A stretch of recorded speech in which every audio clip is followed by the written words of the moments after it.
The French poet Jean Cocteau once wrote something that I just haven't been able to stop thinking about, especially when I look at how we all, actually live today. Oh, yeah. That quote is wild. Right. He said, living is a horizontal fall. It's just a stunning image. And I mean, when you really sit with it, it's actually slightly terrifying. It really is. It perfectly captures that modern sensation of time just dragging us forward by the collar. Yeah, like whether you are paying attention or not, you are falling forward. Exactly. And if you were listening to this right now, I know you feel that rush. You're probably commuting or working or, trying to manage a household. Hmm. And you want to learn. You want to keep up. But the sheer volume of information and obligations rushing past you every single day is completely overwhelming. Totally overwhelming. So the core question we are tackling in this deep dive today is, well, how do we arrest that momentum? How do we slow down that horizontal fall enough to actually understand the world rushing past us? Instead of just bracing for impact, right? Yes, exactly. And that is the foundational mission of our deep dive today. We are exploring a really fascinating synthesis of sources. We are. We're pulling from philosophy, modern management theory, historical indigenous wisdom, and some insights from a very compelling set of personal journals referred to as Day 72. And what ties all of this diverse material together is one central unifying framework, the 4 steps of understanding. Right. Hear, see, do, and teach. Now, when I first looked at those 4 words, I'll admit my eyes glazed over a bit. I mean, it sounds like a motivational poster in a corporate breaker. Oh, 100%. Hang in there, right? Exactly. But the deeper you go into these sources, you realize this isn't just a basic checklist. Not at all. It is a highly demanding blueprint. It really maps the journey from that initial passive spark of curiosity all the way to leaving a tangible, lasting legacy. And for you listening, this matters because, well, we are living in an era of absolute information gluttony. We consume so much, but we retain and apply so little. Yeah, these 4 steps are essentially the ultimate shortcut. They are the mechanism to go from just skimming the surface of your life to being genuinely deeply well-informed. But to do that, we have to start at the beginning. Before we can analyze anything, before we can act, we have to absorb. Right. We have to transition from the chaotic speed of that horizontal fall into the stillness required to actually listen. Okay, let's unpack this. Yeah. Because the sources make a massive distinction between genuine listening and what we all do 90% of the time, which is performative listening. Performative listening is basically the default state for most of us. It is the act of, nodding along, maintaining eye contact, while internally we are entirely focused on composing our own next brilliant thought. Right, we aren't receiving. We are just waiting for an opening. Exactly. The analogy that came to mind when I was reading this is a buffering video on your phone. When that little gray circle is just spinning and spinning. Oh, that is such a good way to put it. Right. When we do that in a conversation, we aren't experiencing the content of what the other person is saying. We're just buffering. We're holding our place in line until it's our turn to press play on our own audio track. What's fascinating here is the underlying psychology of why we do that, right? And why shifting away from that buffering state is so difficult. Because it hurts the ego. Essentially, yes. Genuine hearing requires a profound, almost uncomfortable level of humility. If you truly listen, you have to be willing to receive information that might prove you wrong. Oof. Which nobody likes. No, nobody. You have to be open to ideas that might demand you change your behavior. The person who walks into every room treating it like their own personal broadcasting studio cannot hear anything. They are functionally deaf to the world around them. Exactly. Because a transmitter cannot act as a receiver at the same time. There is a great piece of advice from Simon Sinek in the sources about exactly this dynamic, right? Yes, yes. Sinek advises that instead of showing up to a meeting or a dinner party or a relationship trying to prove how great you are, you should show up with the explicit goal of discovering how great everyone else is. Wow. It is a complete inversion of the ego. It really is. And this isn't just some modern corporate leadership trick either. We see this exact mechanism echoed across historical texts. Yeah, the outline points to ancient biblical wisdom, right? Specifically Proverbs 9.9. Right, which says, instruct the wise and they will be wiser still. That completely reframes the whole concept of wisdom for me, because we usually treat wisdom like a diploma. Like a status symbol. Exactly. It's this static object you acquire and put on a shelf to prove you're smart. But that text suggests wisdom is actually a posture. Precisely. It is a posture that is permanently oriented outward. It is an ear turned toward the world, operating on the assumption that you do not have all the answers. So hearing gathers all this raw data from the world. You've quieted your ego, you've stopped buffering, and you're finally taking in reality. But raw data without context is just noise. Right. Which brings us to the necessary next phase, seeing. Hearing is passive reception, but seeing is active pattern recognition. It's where the dots finally connect. If hearing prepares the ground, seeing is when the actual architecture of reality emerges. It's the moment you stop looking at isolated incidents and start recognizing the broader systems at play. And Seth Godin has a brilliant framework for this in the sources, doesn't he? He does. He talks about the circle of us and the circle of now. I found this concept so convicting, to be honest. It is, yeah. Godin points out that under stress, humans naturally shrink their circles. We regress. We turn into toddlers. Basically, yes. Yeah. Think about how a toddler operates. They have exceptionally tiny circles. Their circle of us is just themselves, maybe their primary caregiver. And their circle of now is immediate gratification. They want what they want this very second. Right, we expect that from toddlers. But the uncomfortable truth is that adults do this constantly. Oh, all the time. Think about a high-pressure corporate environment. When a crisis hits, my circle of us shrinks from my whole company down to just my specific department. Or even just yourself. Like, how do I not get blamed for this? Exactly. And my circle of now shrinks from our 5-year strategic vision down to surviving the 4 p.m. status meeting. Exactly. And maturity, true strategic seeing is the deliberate, uncomfortable practice of expanding those circles against the pull of that stress. It's expanding the boundary of who we consider us and expanding the timeline of when we consider now. And the sources bring up a historical example of this taken to its absolute zenith. Yeah. The Iroquois Confederacy and their Great Law of Peace. Okay, this blew my mind. Their governance structure mandated that in every single deliberation, the leaders had to consider the impact of their decision on the next 7 generations. 7. Imagine the cognitive discipline that requires. That is the ultimate expansion of the circle of now. Yeah, to see people who will not be born for over a century as already breathing, living members of your circle of us. But seeing isn't solely about grand, centuries-long visionary thinking. It's also about seeing the gritty, immediate reality right in front of your face without lying to yourself. Okay, here's where it gets really interesting, because there's a parable in the text from Anthony DeMello that completely tripped me up. I had to read it 3 times. Oh, the parable of the gambler. Yes. So the story goes that a gambler confesses to a spiritual master that he was caught cheating at a card game. And as punishment, the other players literally threw him out of a 2nd-story window. Which is an intense reaction, but... Right. So he's battered, he's bruised, and he asks the master for advice. And the master does not say stop gambling. The master does not say stop cheating. He simply says play on the ground floor. Play on the ground floor. Oh. And the master's disciples are baffled. They ask him why he didn't command the man to quit gambling. And the master replies, because I knew he wouldn't. Now, I have to push back on this. When I read that, it felt like a massive cop-out. You are the spiritual master. If you see someone destroying their life, isn't telling them to just move to the ground floor essentially giving up on them? I can see that. It just feels cynical. Why not at least try to give them some moral guidance? I completely understand why it feels cynical at first glance. It violates our expectation of what a teacher should do. But it is actually the exact opposite of a cop-out. How so? The master is demonstrating what it means to truly see without illusion. Think about the mechanics of human behavior. If the master moralizes and tells the gambler to stop, the gambler will nod, ignore him, go right back to cheating, and possibly get thrown out of a higher window next time. Okay, that makes sense. By telling him to play on the ground floor, the master is operating with brutal, clear-eyed realism. So moralizing isn't a strategy. It's just wishing the world was different than it is. Exactly. True compassion requires you to see the flaw and work with it.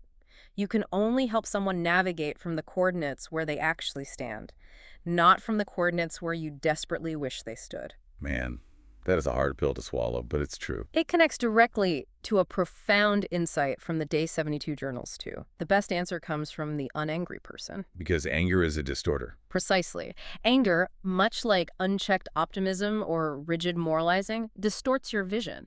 It filters reality through the lens of how things should be. So the unangry person, like the master in the parable, doesn't waste energy being furious that a gambler gambles. Yeah. They just see what is, and they plan accordingly. Yes. Okay, so we've paused the horizontal fall long enough to hear the world. We've expanded our circles and stripped away our anger so we can see reality clearly, like the master. Right. But seeing perfectly just makes you a highly observant cynic unless you cross the bridge into step 3. And this is where things get messy. We have to drag these elevated philosophical concepts down into the dirt and friction of reality. And this transition from thought to action introduces us to the legendary management consultant Peter Drucker. The outline highlights one of his most piercing quotes. Oh, I know the one. The best plan is only good intentions unless it degenerates into work. I am captivated by his choice of the word degenerates. I mean, it is such a jarring, almost negative word to use for productivity. It's a deliberate disruption of how we usually think about ideas, right? Yeah. We generally believe that doing the work elevates a plan. Right, like we're bringing it to life. But Drucker understood that in our minds, ideas are pure, pristine, and perfectly efficient. They don't have budgets, they don't get tired, they don't have interpersonal conflicts. Action, however, is messy. Exactly. To become real, a pristine plan must fall from that elevated mental state and get its hands dirty in the physical world. It must degenerate. It makes me think of an architectural blueprint. A blueprint can be beautifully rendered, mathematically flawless, a total work of art. You can frame it and put it on your wall. But a blueprint will not keep you dry when it rains. No. To stay dry, you have to ruin the paper. You have to go outside in the mud, pour heavy concrete, deal with lumber that isn't perfectly straight, and actually swing hammers. Yes. But Drucker has this test to see if your plan has actually degenerated into work, and it's a tough one. He asks us which of your absolute best people are on this work today. Not next quarter. Not when the current project wraps up. Today. Right. Today. But practically speaking, how is that possible? If I'm managing a team and my top engineer is fighting a critical server outage today, you're telling me I have to pull them off that fire to work on a new 5-year initiative just to prove I have a plan? It seems counterintuitive. The company might burn down tomorrow. This raises an important question about the uncomfortable truth of our values. Drucker isn't saying you ignore the burning server. He is saying that whatever your best people are doing today is your actual strategy, regardless of what your mission statement says. If your top talent is perpetually consumed by yesterday's fires, you do not have a forward-looking plan. You have a hope. Action demands measurement. And as Drucker points out, the act of measuring something is the act of deciding that it matters. Because what we measure determines what we consider relevant. Always. Your metrics will eventually dictate the borders of your life. And this step of doing isn't just about corporate strategy, it is intensely physical. The texts move away from the boardroom and literally instruct us to walk. Just walk. They also talk about seeking intentional hardship. The phrase used is, the more we sweat in peace, the less we bleed in war. It's profound. And I realized reading this that these aren't just cute metaphors for mental resilience, they're literal, physical instructions. We treat our minds like they are software floating in the cloud, completely detached from the hardware of our bodies. Which is a massive modern delusion. Right. Your ability to think clearly, to not react with anger, to expand your circle of us is heavily dictated by highly concrete physical maintenance. It's about what time you ate dinner. Yes. Or when you finally put away your glowing screens so your brain could actually sleep. We hear cliches like maintain your body, but I look at it more like maintaining a complex engine. That's a great comparison. You can't just admire the schematic of a car engine and expect it to run. You have to get in there, get grease on your hands, change the oil, and deal with stripped bolts. You have to do the physical maintenance yourself, daily, whether you feel motivated to do it or not. And nothing in our source material illustrates the painful urgency of this physical doing, quite like the story about Kobe Bryant. Oh man, this story. Yeah, this comes from Ryan Holiday's Daily Reflections. A few weeks before Kobe died in that tragic helicopter crash, a reporter texted him asking for a comment for an upcoming story. And Kobe's reply was so simple. It was. He just said, "My girls are keeping me busy. Hit me up in a couple of weeks." When I read that, the emotional weight of it just stopped me in my tracks. If we synthesize Drucker's focus on metrics with Kobe's text message, we see the absolute pinnacle of doing. Well, Kobe didn't just go on a podcast and say, family is my metric for success. He let that philosophical priority generate into work in a highly specific, measurable micro moment. He chose the immediate physical work of fatherhood over the persistent pull of his public life. Exactly. He measured his time with his daughters as more relevant than his press coverage. He actually did the work. Yeah. But the tragedy that haunts that story is the phrase, hit me up in a couple of weeks. Yeah. Kobe assumed he had a couple of weeks. He didn't know his timeline was about to end abruptly, and neither do we. It echoes that piercing question from John Wooden in the outline.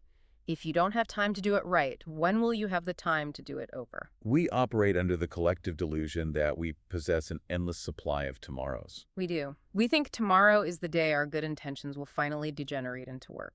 The do step is an urgent, flashing warning light that tomorrow is not guaranteed. Think about your own week, listening to this right now.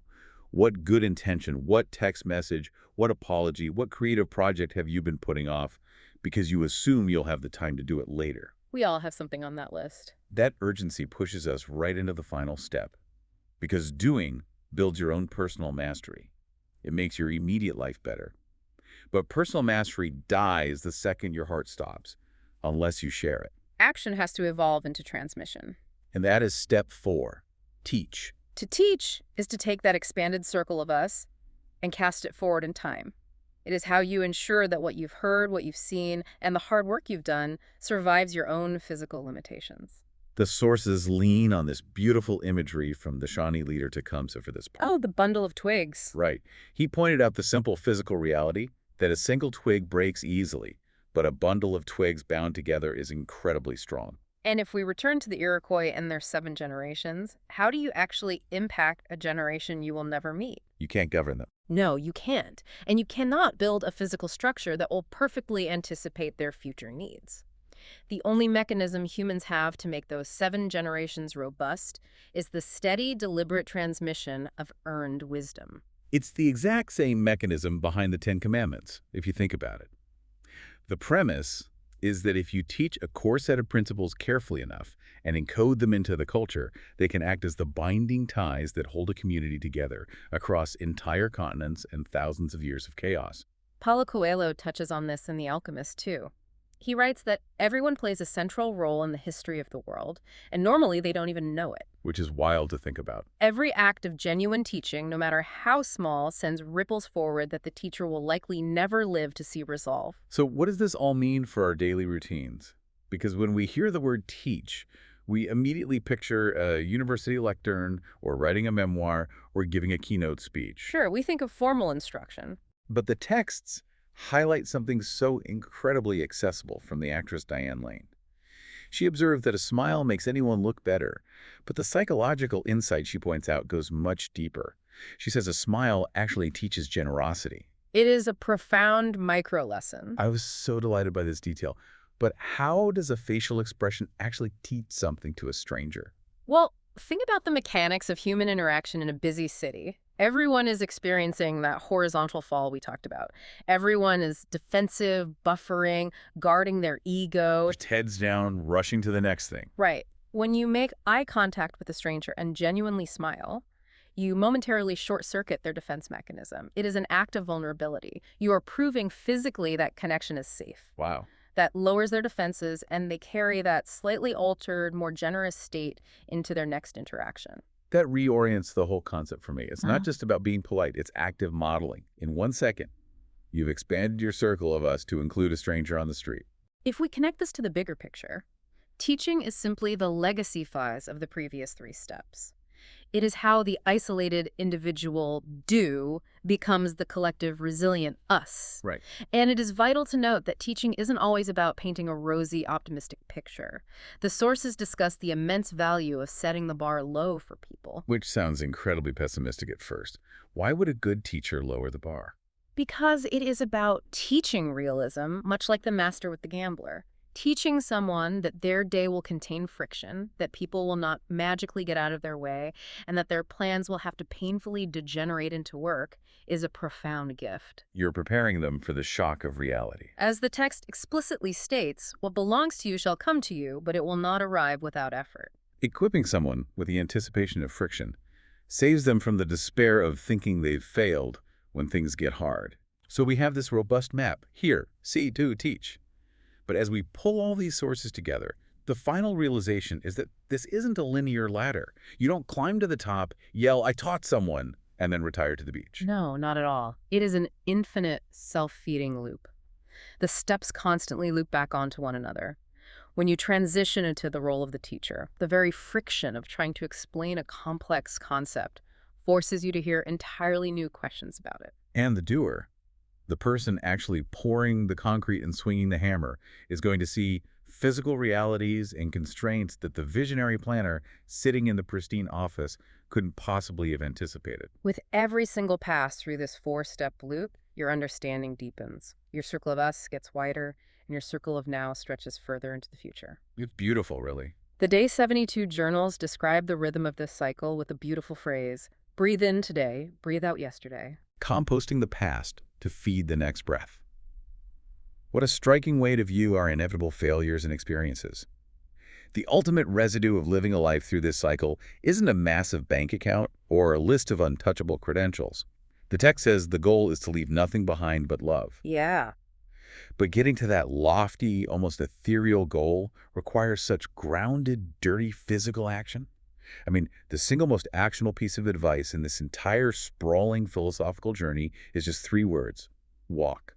Just walk. Because that simple, rhythmic, physical act demands presence. It forces you to hear your immediate environment, see the literal path in front of you, do the physical work of propelling your body forward, and ultimately model that grounded stability for anyone watching. So, for you, listening to this deep dive right now, this wasn't just about absorbing yet another piece of audio content to stack on your mental pile while you buffer through your commute. Right. This is a call to alter your momentum. It's a challenge to move from merely passively hearing the noise of the world to truly seeing its systems, doing the dirty work to change them, and teaching what you figure out along the way.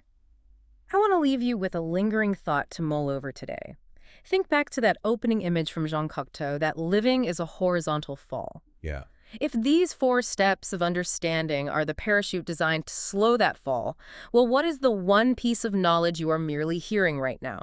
What is the one pristine good intention you hold in your head that desperately needs to degenerate into messy physical work today? That's a huge question. Because as we learned so tragically from Kobe Bryant, none of us are guaranteed a couple weeks to do it later. Wow. That is the question for the day. Take that question, step away from your device, find a way to actively expand your circle today, and maybe just walk. Thanks for joining us on this deep dive.